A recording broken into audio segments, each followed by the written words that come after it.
നമസ്കാരം, മാസ്റ്ററിങ് എഡ്യൂടെക്കിലേക്ക് എല്ലാവർക്കും സ്വാഗതം. കഴിഞ്ഞ ക്ലാസ്സിൽ നമ്മൾ ഇൻസേർട്ട് ടാബിൽ പേജസിനെ പറ്റിയിട്ടാണ് ഡിസ്കസ് ചെയ്തത്. ഇനി നമുക്ക് അടുത്ത് പോകാനുള്ളത് ടേബിൾസിലേക്കാണ്. അപ്പം എങ്ങനെയാണ് ഒരു ടേബിൾ ക്രിയേറ്റ് ചെയ്യുന്നത്? ടേബിൾസ് എന്ന് പറഞ്ഞാൽ എന്താണ്? ടേബിൾ എന്ന് പറഞ്ഞാൽ റോസും കോളവും കൂടി ചേരുന്നതാണ് ഏതെന്ന് പറയുന്നത് ടേബിൾ എന്ന് പറയുന്നത്. അപ്പോൾ നമുക്ക് ഒരു ടേബിൾ ഇൻസേർട്ട് ചെയ്യണമെന്നുണ്ടെങ്കിൽ നമ്മൾ എവിടെയാണോ ഇൻസേർട്ട് ചെയ്യേണ്ടത് അവിടെ നമ്മൾ മൗസിൻ്റെ കഴ്സർ ആദ്യമേ പ്ലേസ് ചെയ്തതിന് ശേഷം ടേബിളിൽ ഇങ്ങനെ താഴോട്ട് വരുന്ന ഇതെന്താണ്? ഇത് കോളമാണ്. ഇതെന്താണ്? ഒന്നാമത്തെ കോളം. അടുത്തെന്ന് പറയുന്നത് എന്താണ്? രണ്ടാമത്തെ കോളം. അങ്ങനെ താഴോട്ട് ഇങ്ങനെ വരുന്നത് കോളവും അതുപോലെ തന്നെ ഇങ്ങനെ പോകുന്നത് ഇതെന്താണ്? റോയുമാണ്. അപ്പോൾ ആദ്യമേ നമുക്ക് എത്ര കോളം വേണം, എത്ര റോ വേണം എന്ന് നോക്കുക. അതനുസരിച്ചിട്ട് നമ്മൾ എന്ത് ചെയ്യുക? മൗസിൻ്റെ കഴ്സർ പ്ലേസ് ചെയ്യുക. ഇതെന്ന് പറയുന്നത് 3 കോളവും 2 റോയും ഉള്ള ഒരു ടേബിളാണ്. അപ്പം ഞാൻ ഇത്രയും സെലക്ട് ചെയ്തതിന് ശേഷം ക്ലിക്ക് ചെയ്ത് കഴിഞ്ഞാൽ അങ്ങനെ ഒരു ടേബിൾ നമുക്കിവിടെ ഡ്രോ ആകും. ഇനി ഇതിനെ നമുക്ക് എന്ത് ചെയ്യാം? ഈ കഴ്സറിൽ വെച്ചിട്ട് നമുക്ക് എന്ത് ചെയ്യാം? ഈ ലൈൻസ് ഒക്കെ നമുക്ക് അഡ്ജസ്റ്റ് ചെയ്ത് കൊടുക്കാം. അപ്പോൾ അതിൻ്റെ വിഡ്ത്ത് വേണമെങ്കിൽ കൂട്ടാം, കുറയ്ക്കാം. അതുപോലെ തന്നെ ലെങ്ത് വേണമെങ്കിൽ കൂട്ടാം. നമുക്കിതിനെ എന്ത് ചെയ്യാൻ പറ്റും? അഡ്ജസ്റ്റ് ചെയ്യാൻ പറ്റും. അപ്പം ഇങ്ങനെയാണ് എന്ത് ചെയ്യുന്നത്? ടേബിൾ ക്രിയേറ്റ് ചെയ്യുന്നത്. അതുപോലെ തന്നെ നമ്മൾ ടേബിൾ ക്രിയേറ്റ് ചെയ്ത് കഴിയുമ്പോൾ നിങ്ങൾക്ക് കാണാൻ പറ്റും. കണ്ടോ, ഇവിടെ ഡിസൈൻ എന്ന് പറയുന്ന ഒരു ടാബ് കൂടി ഇൻസേർട്ടായി, പുതുതായിട്ടൊരു ടാബ് കൂടി വന്നിട്ടുണ്ട്. അതായത് ഈ ടേബിളിൽ എന്തെങ്കിലും ഫോർമാറ്റിംഗ് നമുക്ക് ചെയ്യണമെങ്കിൽ ഈ ഡിസൈൻ ടാബിലുള്ള ഓപ്ഷൻസ് വെച്ചിട്ട് നമുക്ക് ചെയ്യാം. അപ്പോൾ ഈ ഡിസൈൻ ടാബിനകത്ത് ഏതൊക്കെ ഓപ്ഷൻസ് ആണുള്ളത്? ഇവിടെ സ്റ്റൈൽസ് ആൻഡ് ഓപ്ഷൻസ് ഉണ്ട്. അതുപോലെ തന്നെ ഇവിടെ നമുക്ക് ടേബിളിൻ്റെ സ്റ്റൈല് ചേഞ്ച് ചെയ്ത് കൊടുക്കാം. ഇവിടെ പല രീതിയിലുള്ള സ്റ്റൈൽസ് ഉണ്ട്. ഇതിൽ നിന്ന് നമുക്ക് ഏത് സ്റ്റൈല് വേണം എന്ന് വെച്ചാൽ ടേബിൾ സെലക്ട് ചെയ്ത് കൊടുക്കാം. അതുപോലെ തന്നെ അതിന് ശേഷം ഷെയ്ഡിങ് ഉണ്ട്. ടേബിളിന് വേണമെങ്കിൽ നമുക്ക് എന്ത് ചെയ്യാം? സെല്ലിന് മാത്രമായിട്ട് അല്ലെങ്കിൽ ടേബിളിന് ഫുള്ളായിട്ടോ നമുക്ക് എന്ത് ചെയ്യാം? ഇതുപോലെ ബാക്ക്ഗ്രൗണ്ട് കളർ അല്ലെങ്കിൽ ഷെയ്ഡ് കൊടുക്കാൻ പറ്റും. അതുപോലെ തന്നെ ബോർഡർ ഏത് വേണം? നമുക്ക് ബോട്ടം ബോർഡർ വേണോ അല്ലെങ്കിൽ വേണ്ടേ? അതുപോലെ തന്നെ ഔട്ട്സൈഡ് ബോർഡർ വേണോ അല്ലെങ്കിൽ ബോർഡർ വേണ്ടെങ്കിൽ നോ ബോർഡർ, അങ്ങനെയുള്ള ഓപ്ഷൻസ് ഒക്കെ നമുക്ക് ഇവിടെ നിന്ന് കൊടുക്കാൻ പറ്റും. ഇപ്പം ജസ്റ്റ് ഒന്ന് കാണിക്കാം. നമ്മൾ നോ ബോർഡർ കൊടുത്തു കഴിഞ്ഞാൽ ഇപ്പോൾ സെലക്ട് ആയ ഒരു സെല്ലിന് മാത്രം അല്ലെങ്കിൽ കഴ്സർ ഇരിക്കുന്ന ആ സെല്ലിനാണ് ബോർഡർ പോയേക്കുന്നത്. ഇനി നമ്മൾ ഓൾ ബോർഡർ കൊടുക്കുകയാണെന്നുണ്ടെങ്കിൽ എല്ലായിടത്തും എന്ത് ചെയ്യും? ആ ബോർഡർ വരും. ഇതിപ്പോൾ ബോർഡറിൻ്റെ ലൈൻ മാറിക്കിടക്കുകയാണ്, അതുകൊണ്ടാണ് അങ്ങനെ വന്നത്. ഇപ്പോൾ ഞാൻ ഇത് കൊടുത്തിട്ട് നമ്മൾ ഓൾ ബോർഡർ കൊടുക്കുക. ഓൾ ബോർഡർ കൊടുത്തു കഴിയുമ്പോഴത്തേക്കും എല്ലായിടത്തും ബോർഡർ വരും.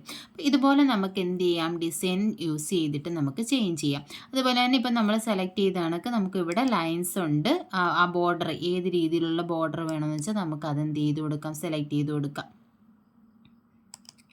ഇപ്പോൾ കണ്ടോ, ഞാൻ ഈ ലൈൻസ് വെച്ചിട്ട് ക്ലിക്ക് ചെയ്യുന്നതനുസരിച്ചിട്ട് ഇവിടെ ഏത് ലൈനാണെന്നുള്ള ആ ലൈൻ ചേഞ്ച് ആവുന്നുണ്ട്. ഇങ്ങനെ നമുക്ക് എന്ത് ചെയ്യാം? ചേഞ്ച് ചെയ്ത് കൊടുക്കാം. അതുപോലെ തന്നെ ഇതിൻ്റെ വിഡ്ത്ത് വേണമെങ്കിൽ നമുക്ക് ഏത് രീതിയിൽ വേണമെങ്കിൽ നമുക്ക് കൂട്ടിയും കുറച്ചും ഒക്കെ കൊടുക്കാം. പിന്നെ വരുന്നത് ഇവിടെ എന്താണ്? ഡ്രോ ടേബിൾ നമുക്ക് വേണമെന്നുണ്ടെങ്കിൽ ഇതിനകത്ത് എന്ത് ചെയ്യാം? ടേബിൾ ഡ്രോ ചെയ്ത് കൊടുക്കാം. ഇപ്പോൾ ഇവിടെ നിന്ന് ഇങ്ങനെ മുകളിലോട്ട് നമുക്ക് ഇഷ്ടമുള്ള ടേബിൾ ഇപ്പം എനിക്ക് ഇവിടെ നിന്നൊരു ടേബിൾ ഒരു റോ ഇവിടെ ആഡ് ചെയ്യണം. അങ്ങനെയാണെന്നുണ്ടെങ്കിൽ നമുക്കത് യൂസ് ചെയ്തിട്ട് നമുക്കിങ്ങനെ ഡ്രോ ചെയ്ത് കൊടുക്കാം. പിന്നെ ഒന്നുകൂടെ ക്ലിക്ക് ചെയ്ത് കഴിയുമ്പോൾ അത് മാറും. അതുപോലെ തന്നെ ഇറേസർ ഉണ്ട്. ഇറേസർ യൂസ് ചെയ്തിട്ട് ഇപ്പോൾ എനിക്കിത് വേണ്ടാന്നുണ്ടെങ്കിൽ ഇതിൽ ക്ലിക്ക് ചെയ്ത് കഴിഞ്ഞാൽ അത് ഇറേസ് ചെയ്യാൻ പറ്റും. ഇങ്ങനെ നമുക്ക് ഇത്രയും ഓപ്ഷൻസ് ആണ് ടേബിൾ ഇൻസേർട്ട് ചെയ്ത് കഴിയുമ്പോൾ വരുന്ന ഡിസൈൻ ടാബിനകത്ത് ഉള്ളത്.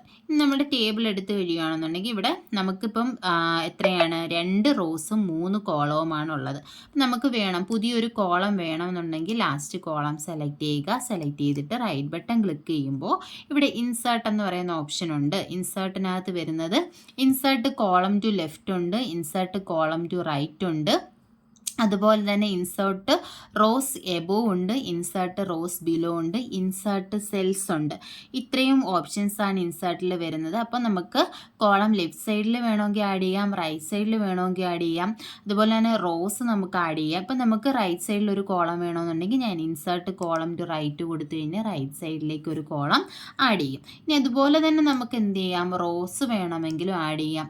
റോ സെലക്ട് ചെയ്തിട്ട് റൈറ്റ് ബട്ടൺ ക്ലിക്ക് ചെയ്ത് ഇൻസേർട്ട് കൊടുക്കുമ്പോൾ കണ്ടോ ഇവിടെ insert rose above and below ചോദിക്കും. എബോ വേണമെങ്കിൽ എബോ കൊടുക്കാം. ഞാൻ ഇപ്പോൾ ബിലോ കൊടുക്കുകയാണ്. ബിലോ കൊടുത്തു കഴിഞ്ഞപ്പോൾ താഴെ വന്നു. അല്ലെങ്കിൽ നമുക്ക് ഇൻസേർട്ട് ചെയ്ത ഒരു കോളം വേണ്ടാന്നുണ്ടെങ്കിൽ സെലക്ട് ചെയ്യുക, റൈറ്റ് ബട്ടൺ ക്ലിക്ക് ചെയ്യുക, ഡിലീറ്റ് കോളം കണ്ടോ, ഈ ഓപ്ഷൻ കൊടുത്തു കഴിയുമ്പോൾ അത് ഡിലീറ്റ് ആകും. ഇനി അതുപോലെ തന്നെ റോയാണ് വേണ്ടാത്തതെന്നുണ്ടെങ്കിൽ ആ റോ സെലക്ട് ചെയ്യുക, റൈറ്റ് ബട്ടൺ ക്ലിക്ക് ചെയ്യുക, ഡിലീറ്റ് സെൽസ് കൊടുക്കുക. ഡിലീറ്റ് സെൽസ് കൊടുക്കുമ്പോൾ ഇവിടെ ചോദിക്കും ഷിഫ്റ്റ് സെൽ ലെഫ്റ്റ് ആണോ, ഷിഫ്റ്റ് സെൽ അപ്പ് ആണോ, ഡിലീറ്റ് എൻ്റെയർ റോ ആണോ, ഡിലീറ്റ് എൻ്റെയർ കോളമാണോ. ഈ ഓപ്ഷൻസ് മനസ്സിലാക്കി വെക്കുക. ഇതും എക്സാമിന് ചോദിച്ചിട്ടുള്ളതാണ്. ഇപ്പോൾ ഒരു സെല്ല് നമ്മൾ ഡിലീറ്റ് ചെയ്യുകയാണെന്നുണ്ടെങ്കിൽ ആ സെല്ല് എങ്ങോട്ട് ഷിഫ്റ്റ് ചെയ്യണം, ലെഫ്റ്റിലേക്ക് കൊടുക്കണോ, ഇവിടെ ഏതൊക്കെ ഓപ്ഷൻസ് ആണ് വരുന്നത്, ഏതൊക്കെ ഓപ്ഷൻസ് ആണ്, ഷിഫ്റ്റ് സെൽസ് ലെഫ്റ്റ് ഉണ്ട്, ഷിഫ്റ്റ് സെൽസ് അപ്പ് ഉണ്ട്, അതുപോലെ തന്നെ ഡിലീറ്റ് എൻ്റെയർ റോ ഉണ്ട്, ഡിലീറ്റ് എൻ്റെയർ കോളം ഉണ്ട്. അപ്പോൾ നമ്മളിപ്പോൾ എൻ്റെയർ ഈ ഒരു റോ ആണ് ഡിലീറ്റ് ചെയ്യേണ്ടത്. അപ്പോൾ ഈ ഡിലീറ്റ് എൻ്റെയർ റോ എന്നുള്ള ഓപ്ഷൻ ഞാൻ സെലക്ട് ചെയ്തിട്ട് ഓക്കെ കൊടുത്തു കഴിഞ്ഞാൽ ആ റോ ഫുള്ളായിട്ട് ഡിലീറ്റ് ആകും. ഇനി അതുപോലെ തന്നെ നമുക്ക് ഇതിനകത്ത് വരുന്നത് ഇപ്പോൾ ഈ ഒരു 2 അല്ലെങ്കിൽ ഈ ഒരു 3 സെല്ല്, അതായത് ഓരോ കോളവും റോയും ഇൻ്റർസെക്റ്റ് ചെയ്ത് വരുന്ന ആ ഒരു പോർഷനെങ്കിൽ ഒരു റെക്റ്റാങ്കിൾ പോർഷനെ നമ്മൾ സെല്ലെന്നാണ് പറയുന്നത്. അപ്പോൾ ഈ ഒരു 3 സെല്ലിനെയും നമുക്ക് ഒരുമിച്ച് ഒരേപോലെ ആക്കണം, ഒറ്റ സെല്ലാക്കി മാറ്റണമെങ്കിൽ റൈറ്റ് ബട്ടൺ ക്ലിക്ക് ചെയ്തിട്ട് ഏത് ഓപ്ഷൻ യൂസ് ചെയ്താൽ, മേർജ് സെൽ എന്ന് പറയുന്ന ഓപ്ഷൻ യൂസ് ചെയ്താൽ മതി. മേർജ് സെല്ല് കൊടുത്തു കഴിയുമ്പോൾ അത് ഒറ്റ സെല്ലാക്കി മാറ്റും. ഇനി നമ്മൾ ഇത് ടേബിൾ സെലക്ട് ചെയ്തിട്ട് നമ്മൾ മൗസിൻ്റെ റൈറ്റ് ബട്ടൺ ക്ലിക്ക് ചെയ്ത് കഴിഞ്ഞാൽ കാണാൻ പറ്റുന്ന ഓപ്ഷൻസ് എന്ന് പറഞ്ഞാൽ കട്ട്, കോപ്പി, പേസ്റ്റ് ഉണ്ട്. അതുപോലെ തന്നെ ഇൻസേർട്ട് ഉണ്ട്. ഇൻസേർട്ടിൽ വരുന്ന നമ്മൾ പറഞ്ഞു ഇൻസേർട്ട് കോളം ടു ലെഫ്റ്റ് ഉണ്ട്, കോളം ടു റൈറ്റ് ഉണ്ട്, റോസ് എബോ ഉണ്ട്, റോസ് ബിലോ ഉണ്ട്, അതുപോലെ തന്നെ ഇൻസേർട്ട് സെല്ലുണ്ട്. പിന്നെ വരുന്ന ഡിലീറ്റ് സെൽസ് ആണ്. നമുക്ക് സെല്ല് ഡിലീറ്റ് ചെയ്യാം. പിന്നെ അതുപോലെ തന്നെ സ്പ്ലിറ്റ് സെൽ, ഒരു സെല്ലിനെ നമുക്ക് എത്ര കോളം റോ വേണം എന്നുള്ള ഓപ്ഷൻ കൊടുത്തിട്ട് സ്പ്ലിറ്റ് ചെയ്യാം. കണ്ടോ, ഇപ്പോൾ എൻ്റെ കഴ്സർ ഈ ഒരു സെല്ലിലാണ് ഇരിക്കുന്നത്. ഈ സെല്ലിനെ നമുക്ക് എത്ര കോളം വേണം, ഇപ്പം ഞാൻ 3 കോളം കൊടുത്തു, ഒരു റോ, ഈ റോയെ എനിക്ക് 3 കോളമായിട്ട് സ്പ്ലിറ്റ് ചെയ്യണം. എന്നിട്ട് ഓക്കെ കൊടുത്തു കഴിഞ്ഞാൽ കണ്ടോ ആ ഒരു സെല്ല് തന്നെ 3 എണ്ണമായിട്ട് സ്പ്ലിറ്റ് ആയിട്ടുണ്ട്. ഇനി നമുക്ക് സ്പ്ലിറ്റ് ചെയ്യാം. പിന്നെ ഇതിനകത്ത് വരുന്ന ഒരു ഓപ്ഷൻ എന്ന് പറയുന്നത് ബോർഡർ ആൻഡ് ഷെയ്ഡിങ് ആണ്. നമുക്ക് എന്ത് കൊടുക്കാം, ബോർഡർ ഷെയ്ഡിങ്ങും കൊടുക്കാം. അതുപോലെ തന്നെ ടെക്സ്റ്റ് ഡയറക്ഷൻ, നമ്മൾ എഴുതി കൊടുക്കുന്ന ടെക്സ്റ്റ് ഏത് ഡയറക്ഷനിൽ വരണം എന്നുള്ളതാണ് ഈ ടെക്സ്റ്റ് ഡയറക്ഷൻ എന്ന് പറയുന്ന ഓപ്ഷനിൽ വരുന്നത്. ഇതിനകത്തെന്ന് പറയുന്ന ഓറിയൻറ്റേഷൻ 3 രീതിയിലുണ്ട്. ടെക്സ്റ്റ് ഇതുപോലെ കൊടുക്കാം, നമുക്ക് ഹൊറിസോണ്ടലായിട്ടോ വെർട്ടിക്കലായിട്ടോ ഒക്കെ കൊടുക്കാം. സെലക്ട് ചെയ്ത് കഴിഞ്ഞാൽ ആ ഒരു ടെക്സ്റ്റിൻ്റെ പ്രിവ്യൂ ഇവിടെ കാണിക്കും. അപ്പോൾ നമുക്ക് ഏത് രീതിയിലാണ് ടെക്സ്റ്റ് വരേണ്ടതെന്നുള്ളത് ഈ ഓറിയൻറ്റേഷനിൽ നിന്ന് നമുക്ക് സെലക്ട് ചെയ്ത് കൊടുക്കാം. ഒരു എക്സാമ്പിൾ പറയുകയാണെന്നുണ്ടെങ്കിൽ ഞാൻ ഈ ഒരു ഓപ്ഷൻ സെലക്ട് ചെയ്തിട്ട് ഓക്കെ കൊടുത്തു കഴിഞ്ഞാൽ ഇവിടെ നമ്മൾ ടൈപ്പ് ചെയ്യുന്ന ടെക്സ്റ്റ് കണ്ടോ ഏത് രീതിയിലാണ് വരുന്നതെന്ന്. ഇതുപോലെ നമുക്ക് ചേഞ്ച് ചെയ്ത് കൊടുക്കാൻ പറ്റും. പിന്നെ ഇതിനകത്ത് വരുന്നത് സെൽ അലൈൻമെൻ്റ് ആണ്. അപ്പം സെല്ല് ഏത് രീതിയിൽ അലൈൻ ചെയ്തിരിക്കണം, അതിനകത്ത് വരുന്ന ടെക്സ്റ്റ്, അതായത് ആ ഒരു സെല്ലിൻ്റെ ടോപ്പിൽ വരണോ അല്ലെങ്കിൽ സെൻറ്ററിൽ വരണോ, മുകളിൽ അതായത് ടോപ്പിൽ ലെഫ്റ്റ് സൈഡിൽ വരണോ, ടോപ്പിൽ സെൻറ്ററിൽ വരണോ, ടോപ്പിൽ റൈറ്റിൽ വരണോ, അതുപോലെ തന്നെ സെൻറ്ററിൽ ലെഫ്റ്റ് സൈഡിൽ വരണോ, അലൈൻ സെൻറ്റർ അതായത് സെൻറ്ററിൽ തന്നെ വരണോ, അതുപോലെ തന്നെ സെൻറ്ററിൽ റൈറ്റിൽ വരണം.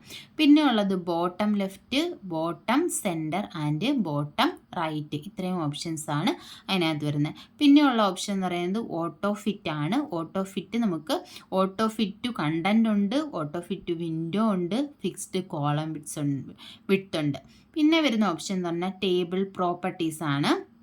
പിന്നെ ബുള്ളറ്റ്സ്, അതുപോലെ തന്നെ numbering, hyper link, lookup, synonyms, translate, ഈ ഓപ്ഷൻസ് എല്ലാം നമുക്ക് ടേബിളിൽ അവൈലബിൾ ആണ്. അപ്പം ഇത്രയുമാണ് ടേബിളിനെ കുറിച്ച് നമുക്ക് പറയാനുള്ളത്. അപ്പം ബാക്കിയുള്ള അത് നമുക്ക് അടുത്ത ക്ലാസ്സിൽ ഡിസ്കസ് ചെയ്യാം. ക്ലാസ്സുകൾ ഇഷ്ടപ്പെടുകയാണെന്നുണ്ടെങ്കിൽ ലൈക്ക് ചെയ്യുക, ഷെയർ ചെയ്യുക, സബ്സ്ക്രൈബ് ചെയ്യുക. താങ്ക്